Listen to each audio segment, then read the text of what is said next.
This also brings about a very interesting conversation into how the App Store is currently being done.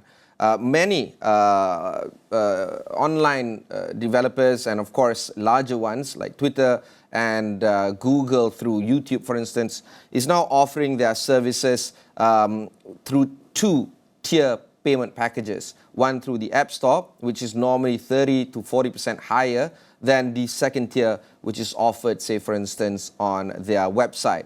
The classic example is, of course, say, for instance, YouTube Premium, which offers family prices at 44 ringgit on the App Store instead of 33 ringgit if you buy straight from the website. Twitter Blue, for instance, has a two-tier pricing over in excess of 500 ringgit if you buy Twitter Blue yearly subscription on the App Store instead of 360 ringgit on the yearly subscription if you buy it straight from the website. So this kind of conversation does invoke that whole idea of whether or not the App Store indeed is taxing more to the larger developers in particular, and whether or not this is going to spell a new way of how things are being sold online.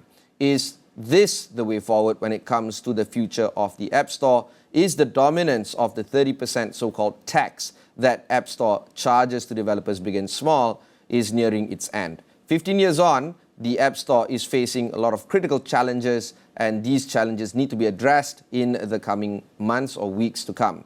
In fact, ahead of the DubDub or WWDC that is scheduled to happen in Cupertino on June 15th, there's a lot of developers that are already talking about how they can offer two-tier pricing through the App Store and through their website. If this happens, then what would be the impact on consumers? Directly, of course, one would argue that cost would be lower, but indirectly, will privacy be maintained? Will the data security be maintained if it's offered outside of the App Store ecosystem? So there's a lot that needs to be conversed on this topic. Do check out my conversations on my own show, Notepad, with me, Ibrahim Sani, on these kind of conversations that takes place there as well. Now we move on to other news. The startup ecosystem in Malaysia is ranked 42nd in the Global Startup Ecosystem Index in 2021, which is a significant achievement considering the challenging environment faced by startups in Southeast Asia. The limited funding and cautious investor landscape makes it difficult for startups in the region as the global investment climate becomes a little bit more uncertain. Despite these challenges faced by Southeast Asian startups, there are positive factors that offer hope. The ASEAN region's strong macroeconomic performance, along with the support of dedicated investors and access to global capital markets, provide a lifeline for companies, especially startups, seeking a sustainable and profitable way of doing things. Consistent with also the announcement coming in from the Minister of Economy, Yang Muhammad Rafizi Ramli, earlier this week, that said that he intends to work collaboratively with other ministries, predominantly MITI, KKD or the Digital and Communications Ministry, as well as other relevant ministries like the Ministry of Finance, in order to make Kuala Lumpur, if not Malaysia, a global hub or at least a regional hub for the ecosystem, the startup ecosystem. So this and more needs to be explored a little bit better. Joining us on the line live is Thaddeus Koh, the co-founder of E27. Thaddeus, maybe you can share with us some of the key factors that have led to the rapid growth and development of Southeast Asia's startup ecosystem in the past decade. Hi. Thanks, Ibrahim. Very good morning to everyone, and thanks for hosting and having me here.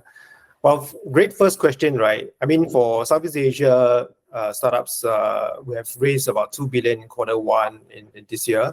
Although this is down from 25% from last quarter and a slight down of 50% from the last period in 2022, there's still a lot of potential here due to, well, we are the third largest population size for Southeast Asia on a global scale, right? We have 460 million users, internet users in 2022. So there's a ton of opportunities here. And we are always a mobile-first economy here in Southeast Asia. There's plenty of opportunities, plenty of problems needs to be solved in multiple sectors that we want to explore through E27 and Echelon. How has the emergence of innovative businesses and their business models contributed to the success of startups in this part of the world? For this part of the world, many of the startups here focuses on mobile first, right? Because simply everyone is on a mobile phone today. the mobile penetration here for Southeast Asia is one of the highest in the world, right? And our young users, our young digital natives, they comprises about 30% of all consumption of digital services throughout Southeast Asia, right? So that model has created and have influenced many startups to really focus on a mobile-first strategy, right? I think you covered the news on Apple earlier on. You can see that is one of the key opportunity for them to leverage on as a platform to reach out to more users beyond Southeast Asia to a global audience, right? With a mobile first, that allows Singapore companies, Malaysian companies, Indonesian companies to really grow not just domestically, but also grow within the region when they are ready for that as well. So that strategy is solid, is strong. But right now, yes, there are some challenges in the ecosystem. We need to talk about sustainability. We need to talk about path to profits first. I think that's something that we can talk about more. That's the thing. If we look at the trend, mobile first strategy that has greatly benefited many of the startups in this part of the world.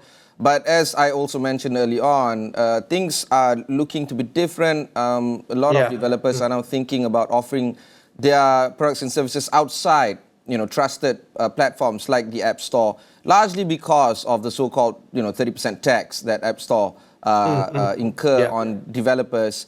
What's the future like when it comes to offering, I guess, online services? Mobile will still be the feature, but is it going to be going outside of the App Store, for instance? Yeah, of course. So let's talk about some of the fundamentals today, right? So the biggest theme that we need to push for this year's Echelon conference, right, is the aspiring entrepreneurs and the early stage startups. You need to be thinking about what's your path to profits. Think of it as your fundamentals, right? Think of your unit economics of your business. Well, App Store, is that the strategy that brings you fastest to this path? Or just general web services? Is that the alternative to bring you fastest to this path? I think when we look at the fundamentals, the investors have been saying, and we poll about 50 investors and talk about this, right? Everybody needs to look at how do you grow your business today? How do you look at it as a sustainable business? How do you work with partners? How do you work with investors in your country and in the region to build a sustainable business? Before you think about growth in the region or on a global scale, let's look clearly on your business fundamentals. So with that forms your other strategies, right? Then that forms your, okay, where do you build your services? Where is the problem that you're trying to solve? And which are the other regions, which are the countries that are suitable for your current strategy, right? But fundamentally, everyone needs to go back to a drawing board, especially for early stage founders, to think about business fundamentals, right? The cash model of pre-pandemic is not coming back. That is agreed by all the investors that we have spoken to. Right now, we have to look at your business fundamentals again, and how do you get there in the fastest way? So that's what we are advising all early stage founders to think about first and foremost today. Business models are critical, of course, I agree with you, but of course distribution is also important for startups that are looking at being a platform-driven business or trying to expound on retail businesses. App stores are actually quite critical to talk about. Do you feel that the ability for them to try and find greater distribution is also quite critical right now? Of course. So for distribution-wise, one of the key themes that we are pushing this year as well, right, as part of that theme of path to profitability, is the sense of collaboration in Southeast Asia. So we are a region of 10 countries, right? More than thousands of languages, if you include all the dialects, right? If you talk about the main 6 ASEAN countries, there are different challenges, there are different innovation needs, there are different corporates and governments trying to start their corporate their journey. Some are a little bit more advanced, some of them are just starting off, right? There is a lot of opportunities to look into the landscape here and use that as a way to work with these corporates. How does it matter to distribution? Because that's how you introduce your products and services in the region. You need to go deep into many of these countries. When you're ready, only when you're ready to do that, you need to look into the landscape in that country. You need to look at your brand building. You really need to spend a good amount of 3 to 6 months time building up your brand, building up your talent team, hyper-localizing your service before it's ready for distribution, right? So that collaboration piece with governments, local government agencies are very welcoming. There are many programs and policies that's out there to welcome Malaysian startups to enter into Indonesia, booming markets like Vietnam, in Philippines as well. These are the 3 key emerging markets, right? They are there. So the advice here is, before distribution, you really need to get your core fundamentals again, your home base sorted out. And when you grow into the region, you need to go deep, right? You need to spend that 3 to 6 months time flying in and flying out. Some founders even move all the way there, right? To really build that solid team, the solid brand, and making sure that the product and service has an extremely good fit in the local culture, in consumer or business behavior, before they start to think about the distribution in the local markets.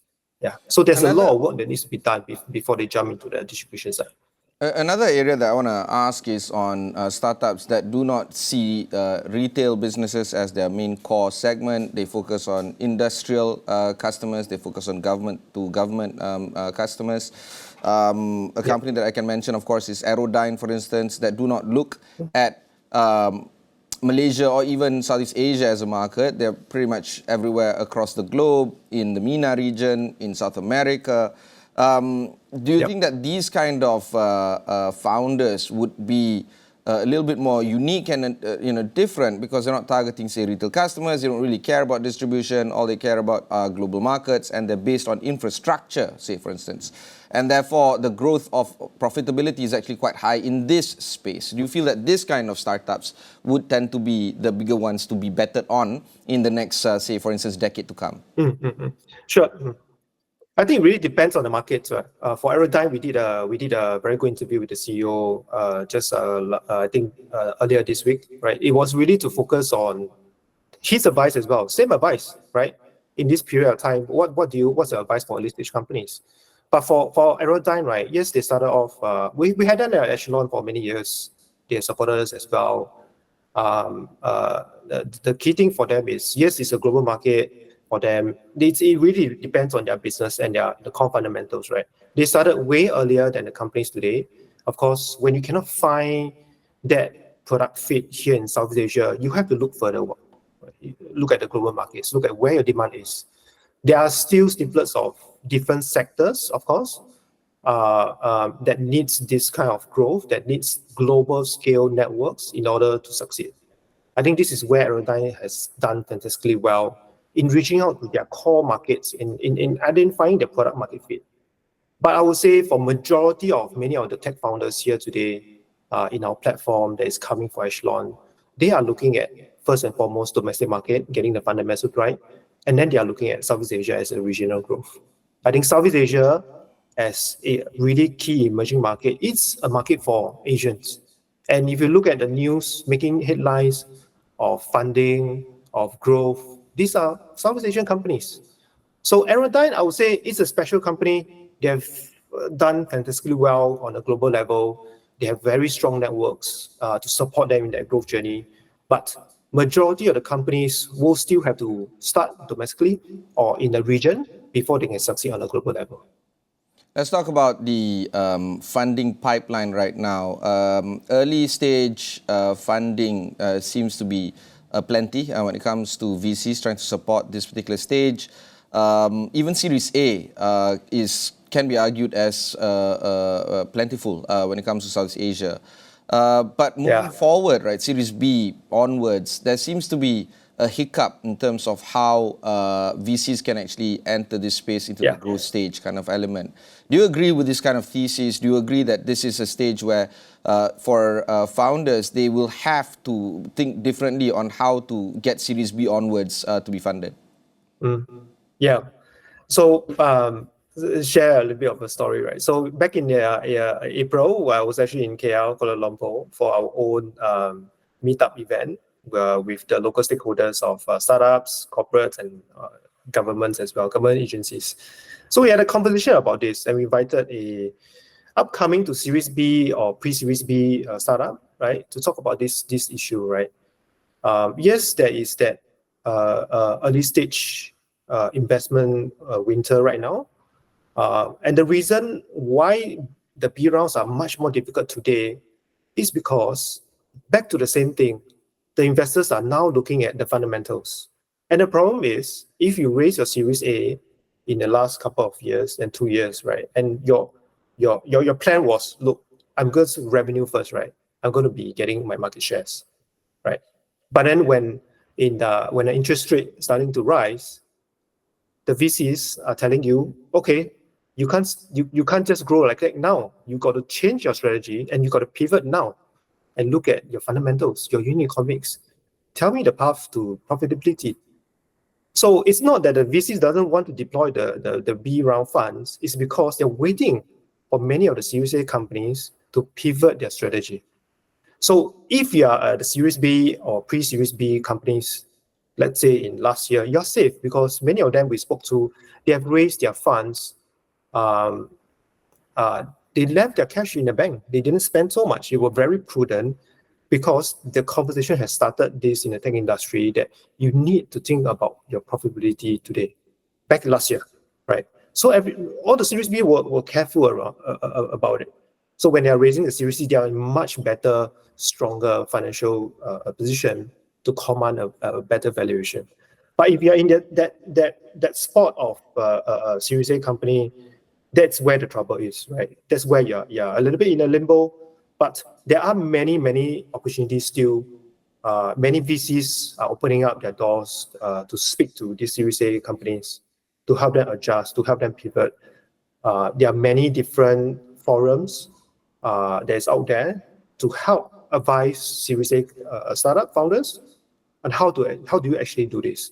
It's really a tough problem for many of them because they are really in this problem spot. And I think as an ecosystem builder like E27, our job is to invite some of these guys, have a conversation about it, find their core partners, find their next round VCs that can advise them. Not say invest now, but advise them and bring them forward to their B rounds. That's what I think personally for why this issue exists. Yeah. Thaddeus, very quickly, run through with us Echelon Asia Summit's Top 100 Startup Stage, specific benefits that entrepreneurs get from this platform.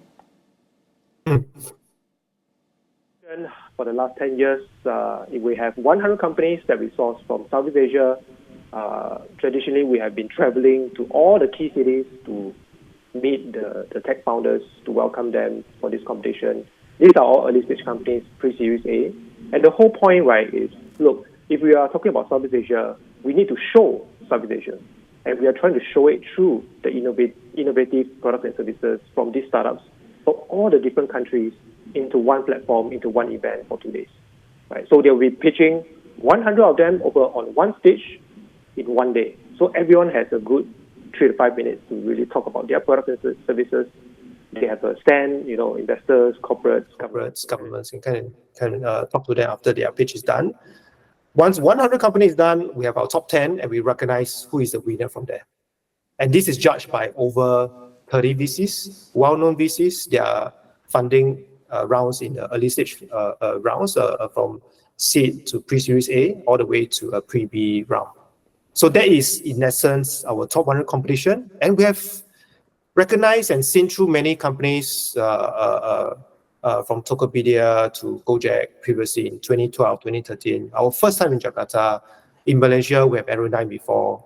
And many other Malaysian companies like Droppy. Droppy is a B2B marketplace startup from Malaysia at the Series A round as well.